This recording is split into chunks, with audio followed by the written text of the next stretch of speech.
Gracias, Elvira, por estar acá. Para ti, esta cueca. ¿Te gustan las cuecas, Elvira? Bienvenida. Gracias, querida Claudia. Sí, para mí es realmente linda escuchar porque es como un himno nacional de Bolivia que une más o menos desde varios puntos de vista y ayuda un poco a aterrizarnos y conocernos y reconocernos desde el fondo del corazón de quienes somos. Creo que es muy linda. Así Me es. gustan mucho las cuecas. Hablando de corazón, estoy leyendo, Elvira, tu libro. Te voy a tutear porque somos amigas y has estado varias veces en el programa. Estoy leyendo este texto que fuiste a presentar, o vas a ir a presentar, fuiste a presentar a Chile. Sí. Y he tenido el placer de recibirlo como un regalo tuyo. Está en mi mesa de noche y cada noche voy avanzando y voy intentando comprender esta poesía, que es una poesía como un tejido que tiene dibujo, tiene gráfica, tiene esos dos sonidos paralelos que son tu lengua materna y el castellano. Tiene canción, tiene poesía, es una poesía diferente. Estoy interiorizándome. Te agradezco y recomiendo este texto a propósito de la Feria del Libro. Aquí hay un lindo texto de Elvira Espejo, directora del MUSEF, del Museo Nacional de Etnografía y Folclore en La Paz. Hoy vamos a hablar de otra cosa, pero ya que me metí en tu libro, preséntanos otra vez tu libro, Elvira. Bueno, ha sido un trabajo muy bonita. Yo he estado muy feliz de poder contribuir con algo para nuestras comunidades, también para nuestros lectores que nos siguen realmente día a día, ¿no? Les gusta mucho estas nuevas innovaciones. Un trabajo que se desarrolló a lo largo del tiempo, más o menos tomó casi 20 años para su madurez, porque es un texto que hace una investigación desde la parte arqueológica, la poética arqueológica. Y ahí incluso hay el debate que en el futuro probablemente lo profundizaré, es antes de ser poesía son cantos. Los cantos son el canto del viento, el canto del fuego, de la tierra, y luego la voz humana ¿no? de las mujeres, de los hombres, y luego estos cantos se vuelven poéticas, ¿no? Es como la dulzura que entra en nuestra esencia de la sensibilidad, de sentir. Entonces me parece una dinámica muy linda porque estamos viendo cómo fue en aquellos tiempos y cómo durante la colonia ha habido ciertos cambios, como por ejemplo cuando la iglesia impone, por ejemplo, los cantos a los templos sagrados, en este caso, y cómo incluso eso se entrelaza en ese sentido en términos estructurales, como por ejemplo, que comprende la comunidad y que comprende la parte católica, y eso cómo ambas partes tratan de fusionarse con sensibilidades de que yo comprendo desde un punto de vista y el otro comprende desde otro punto de vista, ¿no? Algo muy interesante que nos muestra esa integración con miradas distintas, pero a la vez construyendo, digamos, ¿no? Entonces ahí uno se da cuenta un poco de la parte arqueológica, la parte histórica, cómo tiene estas integraciones, y luego en la parte más moderna, actual, ya es otra cosa, ¿no? La dinámica se convierte más en la popularidad, por ejemplo, de la música que es el folk o folklore, como lo llaman.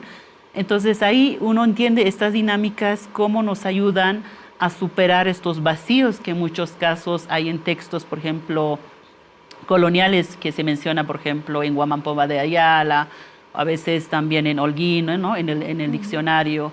Y todo eso nos ayuda un poco a poder dinamizar, digamos, pero en este caso con la información de la narrativa oral de las propias comunidades. Totalmente. Cuando las mujeres empiezan a contar y decir, yo recuerdo que mi abuela o bisabuela dice así y esto sería así.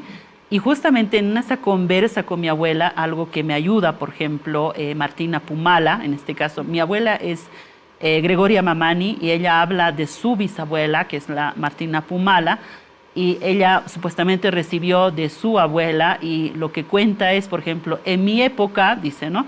Los cantos no era como hoy en día, que solo se habla del dolor del corazón y la borrachera, dice, ¿no?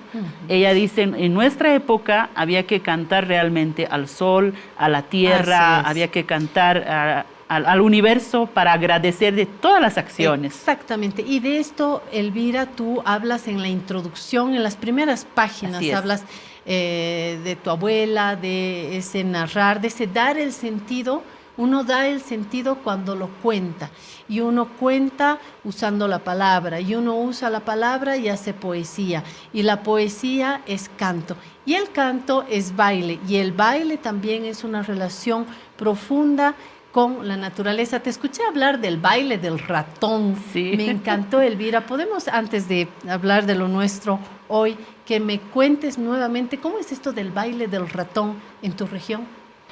Bueno, es un tema muy, muy, muy linda porque tiene que ver con el entrelazar los territorios de los lindes, y esto normalmente sucede el 21 de junio, más o menos 21, 22, 23 hasta 24, que son como 4 o 5 días, que tienes la posibilidad de poder realmente entrelazar los territorios colindantes con otras aylus, en este caso, porque en aquellas épocas se manejaban aylus, ahora son departamentos, municipios, tal, ¿no? Pero hay aylus grandes y también hay aylus pequeños y hay aylus medianos. Entonces, ahí, por ejemplo, en la colindancia, los jóvenes se encontraban, se hacían una cita, se iba al linde, y en el linde se recogía, por ejemplo, el combustible del lugar, y se hacía por lo menos como 3, 4, 6, hasta 12 fogatas, digamos, y los hombres en una senda y las mujeres en otra senda, y bailaban el baile del ratón.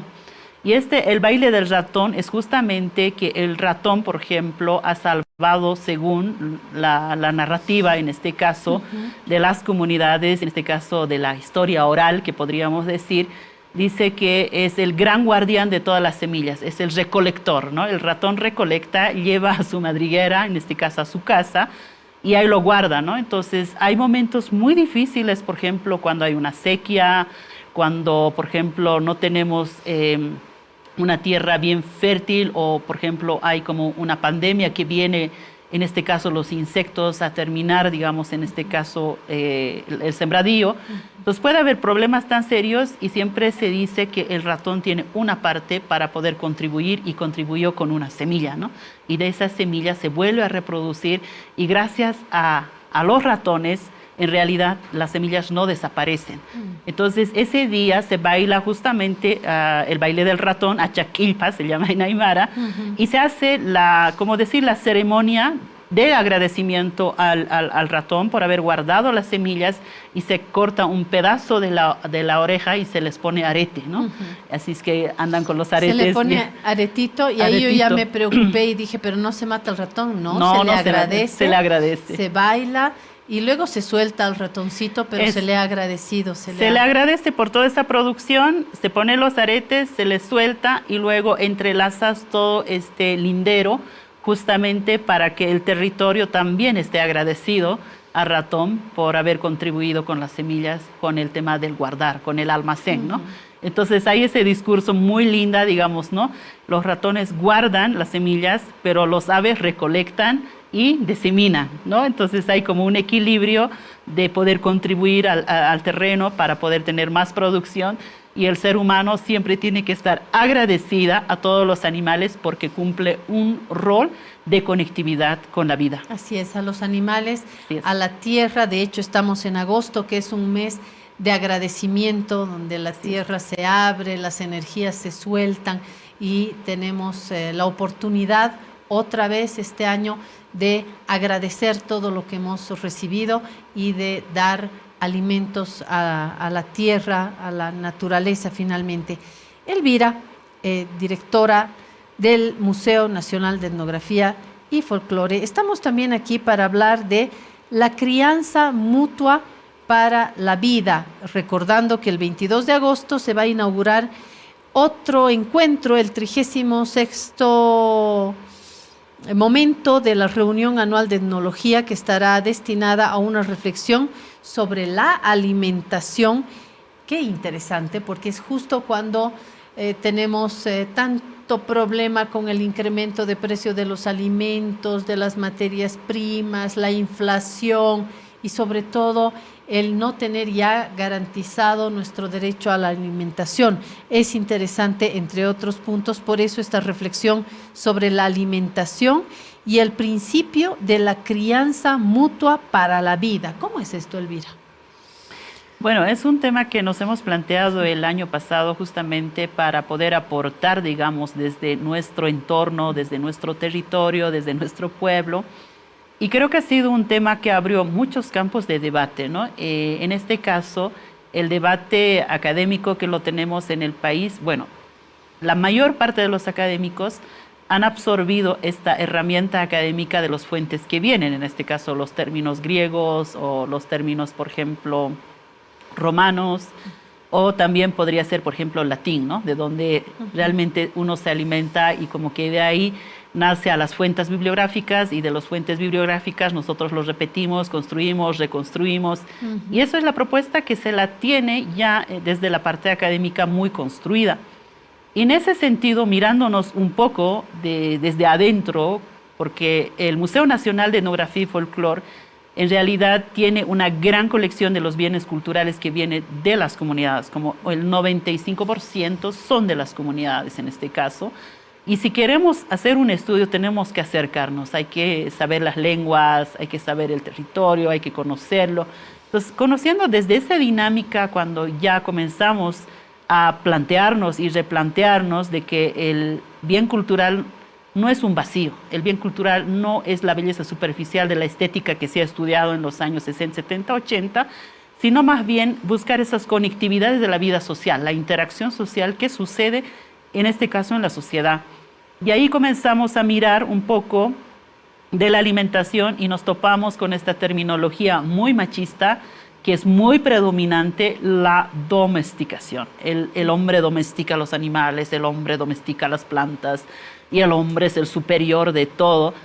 Y es un poco como autocuestionarse y qué sucede en nuestras lenguas originarias, porque no quiero caer en la trampa de la traducción, en este caso muchas veces traducción literal que se maneja. Traducción, y no se maneja, traición, dice. Exactamente, traducción, traición.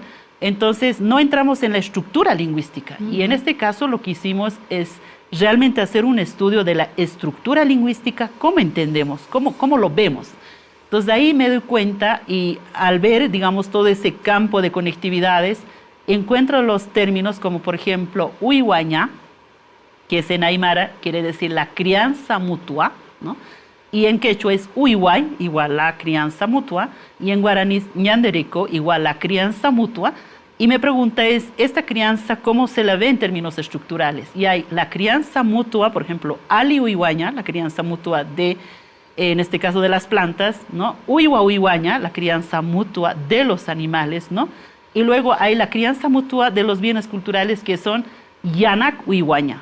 Entonces, imagínate, toda esta estructura es más equilibrada, no hay ese tema del machista como domesticador el hombre, sino más bien criar quiere decir cuidar, hacer los cuidados máximos para tener un producto, para tener un bien cultural y también tener la materia prima, ¿no? Entonces, realmente hace un cambio de paradigma desde la esencia de donde somos, en realidad, desde este territorio, y lo que aportamos con la alimentación, en este caso a la sociedad. Mucha gente no lo conoce y creo que vale la pena una autorreflexión muy grande y profunda. Y hay uno un poco, ya excavando un poco las memorias orales y entendiendo desde las dinámicas, incluso desde la parte científica, poniendo, digamos, a un equilibrio desde las dos fuentes, nos damos cuenta que es bien importante reconocer el desarrollo de la parte científica de nuestros pueblos. En este caso, por ejemplo, la crianza mutua de las papas o del maíz. Como por ejemplo, de una espiga de maíz se convirtió a una mazorca y a una gran variedad de maíz. Lo mismo pasa con la papa y además incluso en términos históricos, hablando, la papa es de los Andes y salvó de hambruna a Europa, que ahora Europa tiene parte de su plato, ¿no? Entonces, imagínese ser orgulloso como del territorio y además conocer profundamente todo lo que hemos tenido y lo que se ha desarrollado. Para mí es un honor poder aportar con un catálogo de 500 páginas que se ha trabajado en el Museo Nacional de Etnografía y Folclore y que estará a la venta desde el 22 de agosto para quienes quieran ojear, para quienes quieran aprender, conocer. ¿Qué tiene este catálogo? El contenido es de toda la crianza mutua de la alimentación en el estado, de lo que tratamos de comprender desde la parte arqueológica, la parte histórica y la parte etnográfica, ¿no? Entonces, en la parte arqueológica, por ejemplo, hay datos tan lindas como, por ejemplo, la región lacustre fue excavada por los arqueólogos de Norteamérica como visitantes, y en un estudio científico encontraron en los fragmentos de las ollas de cocina, por ejemplo, las semillas de totora. Imagínense, las semillas de totora. Eso implica que se consumía las semillas de totora y cómo serían su cosecha, cuáles serían sus procedimientos de convertirlo en harina o tostarlo como quinoa. Realmente hay muchas preguntas y hay también propuestas como esta que nos muestran, ¿no? En la parte histórica, por ejemplo, la integración, por ejemplo, podría ser, por ejemplo, de la zafra, que es en este caso el tema del azúcar, las cañas, cómo van llegando, ¿no? Y cómo también en la actualidad afecta a los monocultivos.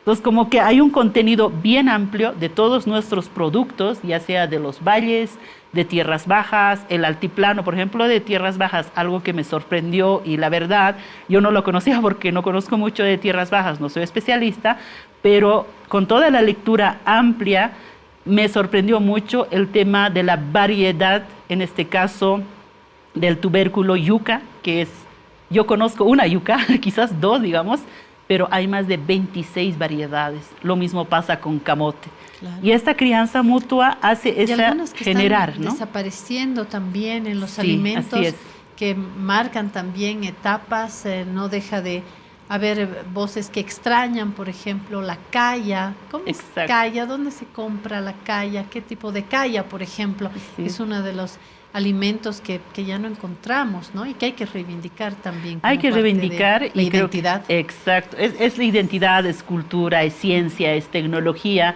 y gracias a eso en realidad tenemos a la calla. La calla es un cereal de, ¿cómo se llama? De la oca. La oca se le hace congelar normalmente, y después de congelar se lleva al agua, y en el agua está varios días para que realmente extraiga, digamos, todo lo congelado, y más bien se alimenta de todos los minerales del agua. Va atrapando los minerales de agua, la calla, y luego se saca y luego se seca, y ya se convierte como el chuño, un cereal oscuro, en este caso es una oca, diría negra, claro, seca, porque es larguita. Exactamente, y eso puede estar 20 años guardada, sin ningún problema. Entonces, imagínese esa tecnología y esa ciencia que lo han desarrollado en nuestras propias comunidades y que tiene un alto contenido de fibra y los minerales del agua que ha absorbido, ¿no? Entonces, es muy bueno para el tema de la digestión, por ejemplo, y creo que mucha gente no lo conoce y vale la pena, digamos, conocer desde ese punto de vista, ¿no? Entonces, creo que hay muchas así, como por ejemplo el tema del tarwi. Yo estoy impactada del tarwi. Hay siempre la propaganda, por ejemplo, ¿no? de todos los medios, el tema de la leche, ¿no? Que la leche tiene calcio y tienen que tomar la leche, y todo el tiempo hablamos de las vacas y nunca nos preguntamos qué problemas trae la vaca. Por ejemplo, yo recuerdo en la India había una fuerte, así como de poder equilibrar los consumos, en este caso, y la vaca daña con las pezuñas la tierra. También con todo, digamos, gases que lanza, daña el capa de ozono. Ah, sí. Mientras tarwi tiene el doble de calcio. ¿Y hay algún problema con la leche de la vaca? Bueno, no tiene menos calcio, ¿no? Entonces, por esa razón, para mí es bien importante reivindicar, digamos, y además, como país deberíamos de tener los derivados de tarwi porque tiene más calcio y no desertifica la tierra, más bien fertiliza la tierra y no daña el capa de ozono. O sea, entonces, recomiendas, Elvira, más tarwi y menos leche de vaca. Exacto. ¿Y por qué no pensar en ese sentido desde ese punto de vista? Y lo mismo pasa, por ejemplo, con el camélido. Tenemos una gran variedad de camélidos como, por ejemplo, vicuña, guanaco, llama, alpaca, que es la familia en realidad, ¿no? Y toda esta familia nos ofrece fibras de alta calidad. Eso lo conocemos, es una demanda incluso muy grande para Europa, pero hay un problema con las ovejas. Las ovejas tienen pezuñas y dañan, y además la carne tiene un alto contenido de colesterol. Y más bien la llama tiene 0 colesterol y tiene una demanda alta. Es más sana la carne de la llama. Exacto. Entonces, yo creo que más bien tenemos que pensar en nuestro territorio qué productos tenemos y qué beneficios tenemos, y yo creo que debería de ser más bien una prioridad a poder cambiar y equilibrar desde nuestro punto de vista con responsabilidad. Y de eso se trata. Si nosotros no somos responsables y simplemente somos consumidores sin responsabilidad, ahí es donde fomentamos los problemas, por ejemplo, de monocultivos, los problemas, por ejemplo, con este tema de diabetes, por ejemplo, porque todo el mundo toma bebidas muy azucaradas. Sí. Y no puedo, por ejemplo, cuando vaya a un supermercado, digamos, yo no puedo comprar una bebida sin azúcar. Todas las bebidas tienen azúcar. A menos que sea el agua. A menos que sea agua. Entonces, eso quiere decir que ni siquiera hemos pensado en la educación de la población, ni siquiera hemos pensado en una autorreflexión. Simplemente lo pones en el mercado para promocionar lo que consumirían. Entonces, cada vez hay una obesidad, cada vez hay más problemas con el diabetes y nadie dice nada. U otros problemas de salud. Otros problemas como el tema del cáncer, por ejemplo. Entonces, creo que vale la pena una autorreflexión muy profunda para conocer en realidad nuestras raíces, en este caso, por ejemplo, yo diría la historia de origen de nuestros productos y sus derivados. Y también el contenido en este caso, ¿no? Saber qué contenido tiene la papa, por ejemplo, la caya con el tema de la fibra. Lo mismo, por ejemplo, con chuño. Chuño tiene insulina. Imagínense, es que realmente vale la pena una autorreflexión muy grande y yo estoy muy feliz de producir este catálogo junto a mis colegas. ¿Y es bueno esto del chuño? Cuéntame un poquito más del chuño. El chuño pasa igual, esa ciencia y tecnología desarrollada, ¿no? Que hay que congelarla, y eso se dice incluso en la época de la helada, que es normalmente en junio-julio, ¿no? Se dice va a florecer del chuño. Y es cierto, porque llevamos la papa y bueno, y estamos ahí tendiendo como si fuera realmente una chacra de papas para que pueda congelar, ¿no? Y una vez congelada, hay varios procedimientos. La tunta, por ejemplo, tiene un procedimiento distinto y el chuño tiene un procedimiento distinto. Es cierto que pasan todos por congelar, pero la tunta, por ejemplo, se va al agua, igual que la caya, absorbe los minerales, en este caso del agua, pero no se la muestra al sol. Esa se la seca así por en eso pleno. Es blanca. Por eso es blanca, no lo ve el sol, ¿no? Es como criada y cultivada por la luna, ¿no? Y se seca de noche. El chuño sí es mirado por el sol, ¿no? Entonces por esa razón se convierte más oscura y tiene otro tipo de contenido porque le da el sol y cuando penetra el sol le da otros contenidos, digamos. Y bueno, todo eso en el tema del almacenamiento y todo el tema del trabajo, por ejemplo, ¿no? El de refrigeración, tenemos nuestros callancas, piruas y eso ayuda, digamos, a prolongar la vida. Tienes para 20 años sin ningún problema y puedes almacenar, realmacenar y tienes un producto y cuando hay un año de sequía puedes volver a consumir. Tienes alimentos. Ahora, el contenido, digamos, de la alimentación al transformarse cambia. Por ejemplo, la papa tiene, digamos, más azúcar, ¿no? Por esa razón incluso en los platos se dice consumir menos, pero en el altiplano se consume todos los días. Entonces, algo pasa. ¿Qué hay? Hay equilibradores también. Ahí están las hierbas, todo lo que se consume en realidad en integración, ¿no? Pero cuando ya pasa chuño, ya tiene insulina, ya tiene más fibra, ya es distinta, ¿no? Entonces, imagínese entre la papa y el chuño, cuando ya puedes unir en la misma olla, no es igual que como la papa que tiene ese contenido, ¿no?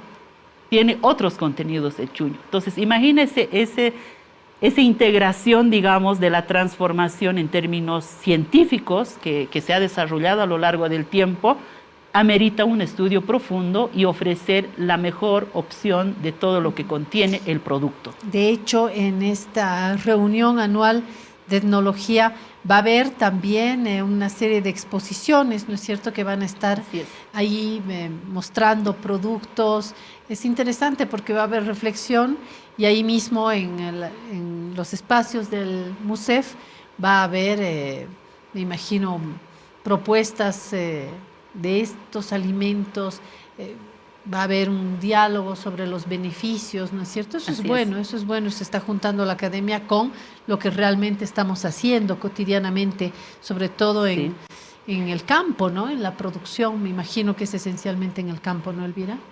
Sí, es bien importante unir este puente y siempre hemos venido trabajando, digamos, uniendo la parte académica, que son los debates de los expertos en diferentes especialidades, y por otro lado el tema de la praxis, ¿no? En este caso con nuestros productores, que todo. Y es bien importante entender incluso estos lenguajes cómo se integran. Muchas veces son muy separadas, ¿no? Como que hay un discurso académico con este tema, por ejemplo, la domesticación, ¿no? Y cuando ya bajas, por ejemplo, con los productores a las comunidades, hay crianza mutua, ¿no? Ali uiwañawa, uiwa uiwañawa, yanaka uiwañawa. Todos esos términos nos ayuda realmente a replantear e integrar de la mejor manera y nos está diciendo que la responsabilidad integrativa horizontal es lo más importante. Nadie es predominante mejor que el uno y el otro, sino más bien hay que integrarlos y conectarlos. Me parece un término muy desafiante como un pensamiento filosófico y epistemológico de Latinoamérica para el mundo, hasta desde Mesoamérica. Porque las comunidades con la praxis nos plantea eso. Entonces creo que es muy linda, que yo pienso que esta integración nos va a acercar, digamos, a un planteamiento más contemporáneo y moderno, y eso es lo que está ofreciendo el MUSEF, ¿no? Tener, por ejemplo, más de 100 ponencias con especialistas en antropología, arqueología, ¿De dónde vienen los sociología. especialistas? La mayor parte es boliviana, y eso es lo más lindo, porque hay, como decir, un gran equipazo, ¿no? Que está trabajando en diferentes territorios, por ejemplo, Proimpa en Cochabamba, ¿no? Después tenemos aquí en el Alto con Sipca, y así sucesivamente hay muchas organizaciones, por ejemplo, el Betas, que está trabajando con los productores, por ejemplo, de azaí en tierras bajas, ¿no? Y está, por ejemplo, Arcoiris, ¿no? Con el tema del chocolate. Es que hay una infinidad de productores que no son tan visibles. Hoy en día lo visibilizamos justamente con esta propuesta de poder entender la dinámica desde varios puntos de vista, ¿no? El tema, por ejemplo, de la alimentación en términos históricos, en términos arqueológicos o en términos antropológicos y sociológicos, o podría ser en términos económicos. ¿Qué está pasando en Bolivia en términos de exportación? Por ejemplo, la quinoa se ve así como de exportación plena y no en consumos internos. ¿Por qué no hablar los derivados? ¿Cómo entiendes esto de la quinoa? Porque está de moda hoy en los supermercados en Europa o en Estados Unidos podemos encontrar quinoa, lo que en su momento fue comida de indios, ¿no? Esto es de indios, la quinoa como mucho entra un poquito a la sopa y se acabó. Y hoy estamos con la quinoa de moda, exportando, comiendo, que ensalada, que aquí, que allá. ¿Cómo estás percibiendo el asunto de la quinoa? Bueno, la explotamos, la exportamos y no le encontramos más vetas dentro del país. Eso es lo que se ve, ¿no? Por ejemplo, yo vengo de Chayapata, digamos de Cacachaca, Chayapata, y Chayapata es el centro del acopio de la quinoa que viene de Salinas de Garza y Mendoza. Oruro, ¿verdad? Oruro. Entonces, de ahí, por ejemplo, se la lleva directamente para envasar, por ejemplo, en este caso por tema de certificación, que lo certifican afuera. Eso es un poco preocupante porque también vale la pena discutir el tema de los laboratorios de garantización, ¿no? Y ahí sí necesitamos un trabajo muy grande, esto es una responsabilidad del Estado también y de la misma sociedad para poder gestar de la mejor manera y poder tener estos certificados internacionales.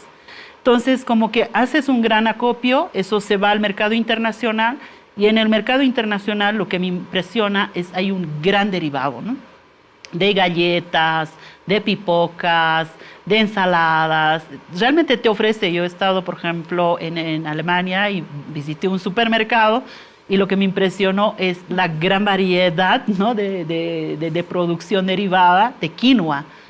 Y lo que yo no veo aquí, por ejemplo, hay pequeños productores que están ofreciendo galletas y tales, pero nuestros supermercados lo tienen muy poco. Claro. Muy poco. Entonces, yo creo que más bien hay que mirar de poder dar, digamos, un empleo más amplio con los derivados de nuestros mejores productos como la quinoa, tarwi, papa, oca, maíz.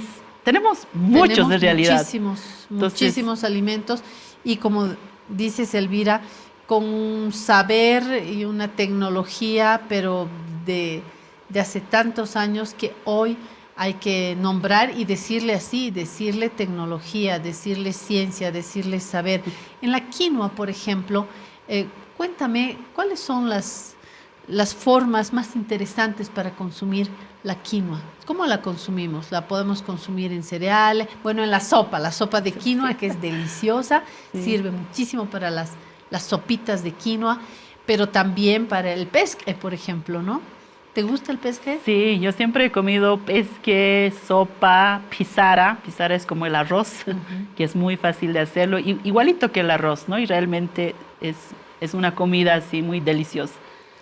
Yo creo que se puede hacer una gran derivación, ¿no? Derivados de la quinoa, por ejemplo. Una de las cosas que a mí me impresiona y todas nuestras poblaciones lo usaron es la saponina de la quinoa. ¿Qué es eso? La saponina es, por ejemplo, está en los tallos y en las hojas. Eso no se desperdicia, se convierte en un jabón. Y eso... De la planta. De la planta, ¿no? Entonces, por ejemplo, cuando tú tienes un cultivo de la quinoa, las hojas, por ejemplo, es como la espinaca, tiene un contenido alto y en hierro. Y las comunidades, ¿qué hacían? Entraba a las chacras y quitaba las hojas y hacían una ensalada especial que se llama capuna.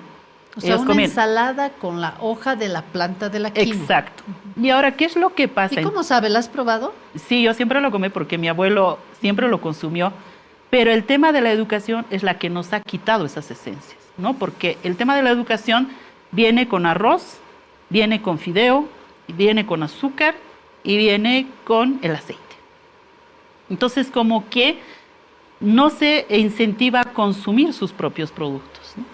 Y ahí como nosotros conocíamos, tanto mis abuelas, mis abuelos, que siempre han consumido las hojas, ¿no? Como ensalada, y luego cuando ya produce la quinoa como cereal, que tiene igual todos sus derivados, y todos los tallos se utilizaba, porque tiene alto contenido de saponina, para lavar ya sea tu cabello, tu ropa. Y eso quiere decir que si industrializamos en shampoos, en este caso los jabones, ¿por qué no? Porque hay una gran cantidad de, como decir, así como parte que no está tan usada. Por ejemplo, para la leche se usaba, ¿no? Es como decir, tallos desperdiciados. Claro. Entonces, si nosotros pensamos de toda la planta lo que nos puede dar y nos puede ayudar. Ahí están las hojas. Ahí están las hojas. Entonces, aparte de conocer, digamos, como producto la quinoa, también hay que pensar de sus derivados, como por ejemplo la leche de quinoa. ¿Por qué no pensar en la leche? Porque tiene tanto contenido para poder... ¿Hoy se hace leche de quinoa? Sí, hay mucha gente que lo hacían en las comunidades, pero pensando en la tecnología moderna, ¿por qué no se puede hacer? Imagínate si hay la leche, por ejemplo, de soya, esto del que es un cereal. ¿Y por qué no se puede? ¿Cómo es esto de la leche de tarwi? Háblame un poquito del tarwi, Elvira. Bueno, la leche de tarwi es súper deliciosa. Primero hablemos del tarwi. Sí. Lo presentaremos, presentación del tarwi. Bueno, tarwi es un cereal de los Andes, de las comunidades de todos los Andes. Y este cereal ha sido netamente cultivado en la parte arqueológica, y en la parte arqueológica no había las vacas. De eso tenemos que ser conscientes. Por eso yo creo que vale la pena una autorreflexión desde lo arqueológico y lo histórico. Uno tiene que conocer la diversidad de los productos antes y después, ¿no?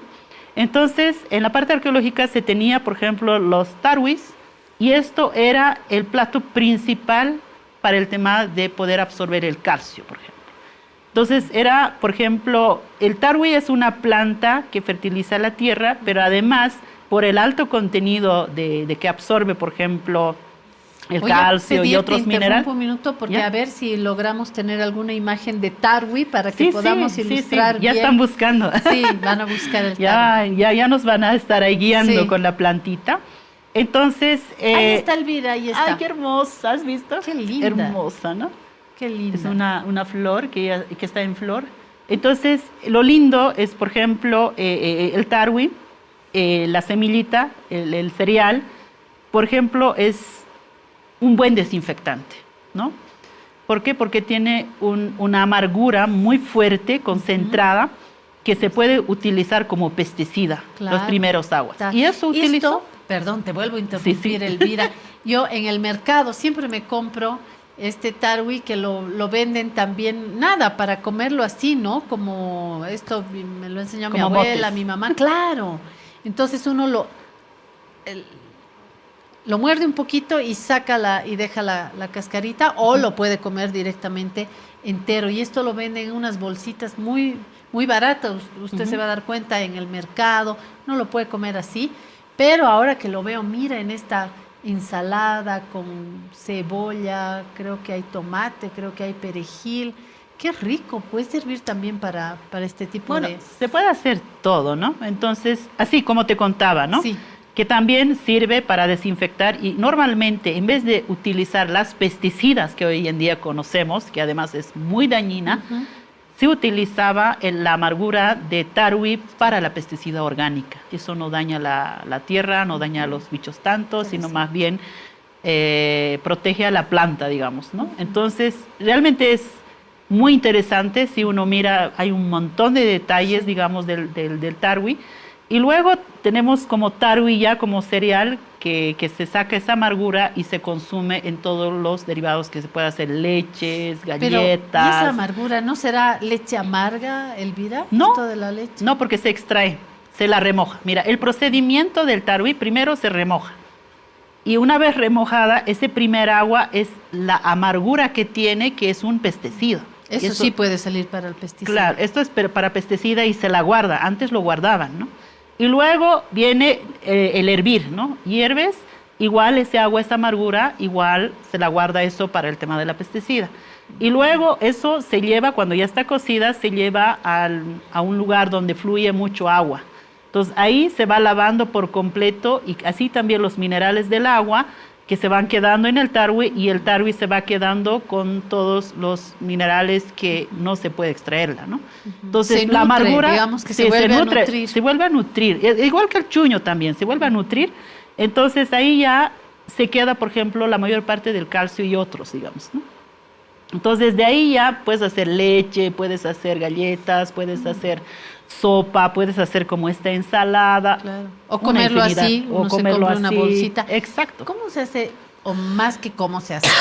¿Dónde se compra? Ya me vendiste la leche de tarwi. Sí. ¿Dónde se compra la leche de tarwi? Bueno, tenemos aquí la mamá, yo diría, de la difusión de tarwi, que es María Eugenia Garreta, que ha estado realmente difundiendo y trabajando en la región lacustre, y se llama Mama Tarwi. Ella está difundiendo todos los derivados de tarwi, ¿no? Ella hace leche, ella hace galletas.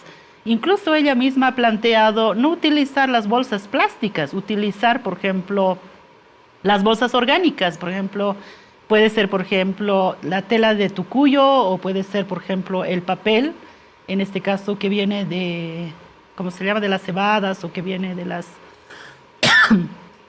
Ahí tienes agüita, perdón, ahí a tu derecha, Elvira. Mientras tanto, yo, bueno, voy a volver a recordar a la gente que nos acaba de sintonizar en esta página. Estamos junto a, no hay problema, junto a Elvira Espejo, directora del MUSEF, y con Elvira estamos hablando de esta reunión, esta 36ª versión de la reunión anual de etnología que se va a dedicar a la reflexión sobre todo esto. Para terminar, Elvira. Así es, como ha dicho nuestra querida hermana. Entonces ella plantea, ¿no?, estas bolsas orgánicas, pero SENASAC no le permite, porque SENASAC quiere que esté sellado en una bolsa plástica. Entonces ahí también yo creo que hay que realmente replantearnos. Imagínate si estamos pensando que no debemos usar mucho plástico para no contaminar el medio ambiente, y tenemos que plantearnos, necesita también SENASAC que autorreflexione. Tengamos esa integración de conocimiento. Última pregunta, me tengo que ir a la pausa. Quien quiera participar de esto lo puede hacer, puede ir y escuchar a las personas que van a exponer. ¿Desde cuándo? ¿A qué hora, Elvira? Bueno, los vamos a esperar en el Museo Nacional de Etnografía. Va a ser el evento del 22 al 26 de agosto. Y bueno, están invitados todos. El 22 vamos a tener una presentación de un catálogo, la apertura de la exposición y bueno, la inauguración de la conferencia, en este caso de todos nuestros expositores que nos van a acompañar. Y bueno, está también la inscripción abierta. Está en la página web www.musef.org.bo. Para los profesionales 40 bolivianos, para los estudiantes 15 bolivianos, y eso tiene que ser de manera presencial porque va a tener la carga horaria, un certificado con la carga horaria que avala, pero también las personas que nos pueden seguir por las plataformas de las redes sociales, que lo vamos a transmitir, igual se pueden inscribir y le vamos a dar un certificado de asistencia sin carga horaria. Y bueno, los que no necesitan, pues a todo oído, estamos en las redes sociales y pueden escucharlo. Perfecto, qué lindo este material audiovisual. Gracias, Elvira Espejo, por haber compartido tanto y nos veremos próximamente. Gracias por venir hasta acá. Gracias, querida hermana, por tu espacio. Ucamau, Hilatanaka, Culiacanaca, Jutanta Pjamaya, Museo Nacional de Etnografía y Folclore, Yat Hatiri, Kistitanza, Kunjatanza, Mapita, Amayusam, Sarantayane. Ucamaspau, Hilatanaka, Culiacanaca. Gracias, Elvira.